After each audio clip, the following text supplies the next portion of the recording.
I know why that buck spooked off your corn pile, and it wasn't your scent. I spent 7 days behind the screen of a thermal drone filming every single deer that came within 200 yards of a corn pile. No trail camera gaps, no assumptions, just continuous observation. Look, I baited for years. I've dumped thousands of pounds of corn, sat in the stands wondering why mature bucks kept staying just out of range. This study was personal. I needed to know what I was doing wrong. And what I captured will flip everything you think you know about baiting. Because here's what most hunters believe. Deer avoid corn because they smell you, or that you made a noise, or your setup was bad. That's not what I found. Deer aren't avoiding your corn because they don't know it's there. They're avoiding it because they do know it's there. And I'm going to show you 3 things that prove it. First, why deer orbit bait instead of approaching it, even when other deer are already on the corn feeding. Secondly, the exact distance that mature bucks stop at and why your stand is probably positioned wrong for those mature bucks. And third, the one food source that outcompeted corn 85% of the time, and it's probably already on your property. Once you see this footage, every time you blamed yourself for spooking a deer, you're going to realize you weren't the problem. If you're into actual deer research, not just gut feelings, hit that subscribe button. I've got upcoming studies on cold fronts and weather patterns and what deer actually do in the midday. Let me set the stage. In South Carolina, in October, full foliage, diverse habitat. I placed the corn in a location where there was some select cutting, which gave the drone a clear view of any movement within 200 yards.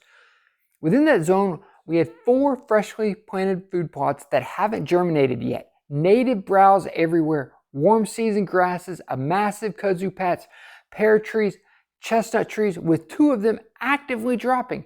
This isn't a barren ag field or pine plantation with one food source. This is real habitat, real options. The corn had to compete. Let's dive into what I found. Why deer orbit the bait instead of approaching it. If you've ever sat over corn and watched deer feed nearby but never committed to your bait, I need you to watch this footage. Share your corn craziness in the comments below.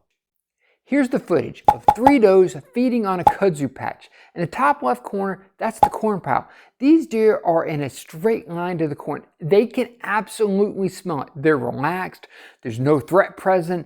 They're feeding on this kudzu for several minutes. They browsed, never touched corn, not once. You might be thinking, well, maybe they're just that satisfied with the kudzu, but they didn't need the corn.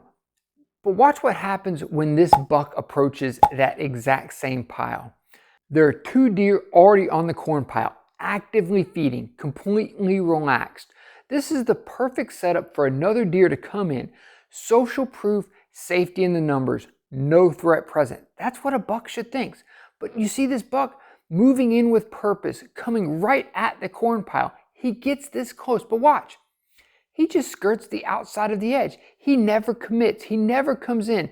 His body language looks confused. He doesn't spin out of danger. He's testing the wind frantically. He is making a conscious decision not to approach.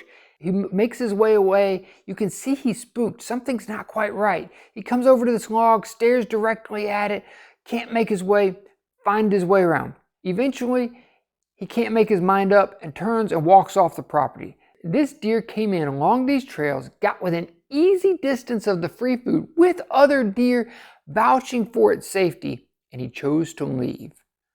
I didn't spook him. I wasn't there. The corn itself made him uncomfortable. So now we've seen does actively feeding instead of approaching the corn, and we've seen a buck ghost a corn pile even when other deer are feeding on them. This isn't random. This is a pattern. But here's what I couldn't figure out at first. Why were they doing this? What was the psychology behind this behavior? And that's when I started looking at the numbers. And that brings me to number 2, the exact distance in which deer stop away from the corn and how that could set up your tree stand. Remember that buck I just showed you? The one that walked up and then ghosted? I went back through the footage and measured exactly how close he got before he decided to bail. 25 yards. And those does on the kudzu, They were 45 yards from the corn. When I tallied up the data from this week, this is what I found. The distance where deer spent most of the time wasn't necessarily on the corn. It was 25 to 50 yards away from it. That's the hesitation zone. That's where they stood. That's where they evaluated whether they were going to come in and commit or bail. Let me show you another example that really drives this home. Watch this buck approach. Coming in from the north, he comes in and he stops. Not because he can't see the corn, not because he doesn't know it's there. He stops. He's evaluating. Watch his steps. He's 35 yards from the corn. He stands there. Minutes tick by, high alert, with ears forward, body tense, scanning. He finally moves up. And watch this. He stops again. 20 yards from the corn. He stalls. Same posture, same hesitation. He's in that 20 to 50 yard zone I'm talking about. I want you to guess how long it takes this deer to close that final 20 yards and actually start eating. 15 minutes and 45 seconds. Think about that.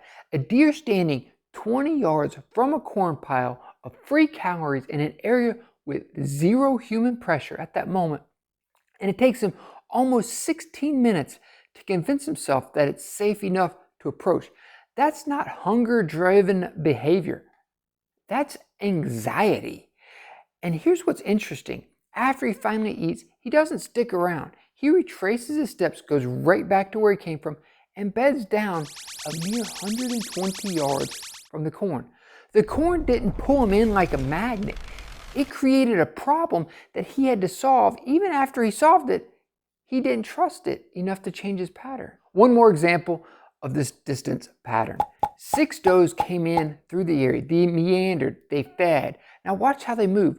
They come close to the corn, into that hesitation zone. Then they circle back and go out into a field. They circle back. Every time they approach, watch where they stop. It's in that hesitation zone, that 25 to 50 yard zone. 3 of them started browsing on the corn with multiple opportunities to just walk straight to the corn. Instead, they kept returning to that hesitation zone. And here's why this matters to you. Most bow hunters set up 25 yards from the corn expecting a deer to walk up. You're positioned for a deer on the pile, but if that deer stops 30 yards on the opposite side, and most of them do, you don't have a shot. You are outside of your effective range. The bucks evaluate from that distance, and if he doesn't like what he sees, he's gone. And you sit there wondering what you did wrong. You didn't do anything wrong. Your stand was just positioned for young deer that commit immediately. Mature deer are not getting on that pile without evaluating from the hesitation zone first. They evaluate and they leave. Sometimes they never commit. And now, number 3, the food source that beat corn. Let me show you one more piece of footage that's going to tie all of this back together. A bedded buck. This is a bedded buck in this field, bedded on the right side with a corn pile on the left side. Straight line distance 157 yards. He could see the corn from where he was laying. This deer got up twice during the day, browsed a little bit, rebedded within 50 yards of his original spot. When he finally got up for good in the afternoon, he walked off the property and never approached the corn. Not once. So what was he eating instead? Remember those does I showed you at the beginning, the ones feeding on the kudzu 45 yards from the corn? That wasn't random. When I looked at every food source on the property, here's the breakdown. The chestnut trees, 2 trees actively dropping nuts. 0 deer visited them. 0. I thought for sure with the chestnuts dropping, that would be a hot spot. Nope. Pear trees got 25% of the deer that came on the property. Corn got 38% of the deer that visited or got close enough that you could harvest. The kudzu was browsed by 27% of the deer. But the number 1 food source, the one that 85% of the deer filmed were using, edges. Natural browse along edges and transition zones. Not the food plots, not the bait, not the mass tree, edges. Now this property does have a lot of edges. The stuff that grows naturally where 2 habitats meet. Your corn isn't pulling deer in like a magnet. It's one option among many, but when deer have choices, they're choosing what's natural to them and normal to them. Corn is novel. Corn is concentrated. Corn creates anxiety. That's something different that stands out, and why standing out in the deer world means potential danger. Edges are what they've been eating their entire life. It's scattered, it's normal, it's safe, and that's why 85% of them chose. Once you understand how deer actually think about food sources, it changes where you're spending your hunting time. 7 days of continuous thermal drone footage, every food source tracked, no gaps. Here's what you need to do. Stop setting up directly over your bait and hunt 25 to 50 yards off the pile, and that's the hesitation zone. That's where mature deer evaluate. If you want to see what else this thermal drone revealed, cold fronts, midday movement, rut behavior, hit that subscribe button.